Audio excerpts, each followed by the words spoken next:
একটি নবজাতক মেয়ে জন্মের মুহূর্তেই বুঝতে পারে তার আগের জীবনের স্মৃতিগুলো এখনো তার মনে রয়ে গেছে, কিন্তু কিছু বোঝার আগেই এক নার্স তাকে কোলে তুলে নিয়ে যায়। সেই নার্সের আসল উদ্দেশ্য ছিল শিশুটিকে মানব পাচারকারীদের কাছে বিক্রি করা, কিন্তু শিশু তো কথা বলতে পারে না, তাই সে মনে মনে প্রার্থনা করে, মা দয়া করে কিছু অনুভব করো, আমাকে বাঁচাও। মা মেয়ের সম্পর্কই হয়তো এমন অদ্ভুত, মা সত্যিই সেই আহ্বান শুনে ফেলেন। তিনি দেখেন নার্স তার মেয়েকে কোথাও নিয়ে যাচ্ছে। তিনি সঙ্গে সঙ্গে দরজার বাইরে দাঁড়ানো কাজের মেয়েকে ডাকেন।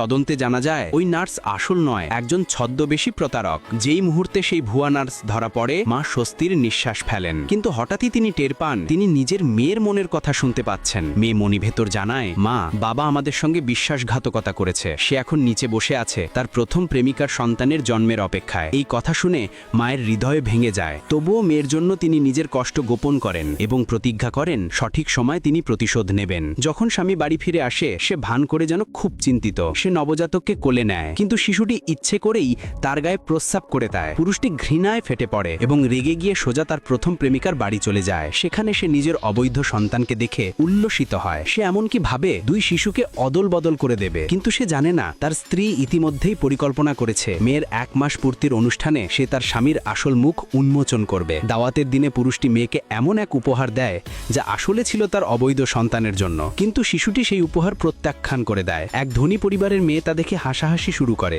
পুরুষটি অপমানে জ্বলে ওঠে। এদিকে ছোট মেয়েটিকে টয়লেটে যেতে হয়, কিন্তু মা তখন অতিথিদের সঙ্গে ব্যস্ত। ধনী মেয়েটি তার সহকারীকে বলে শিশুটিকে নিয়ে যেতে। পথে তারা এক মুখোশদাসী দাসীর সঙ্গে দেখা পায়। সে বলে, আমি ওর মায়ের নির্দেশে এসেছি। সহকারী বিশ্বাস করে শিশুটিকে তার হাতে তুলে দেয়, আর ঠিক সেই মুহূর্ত থেকে শিশুটি আর ফিরে আসে না।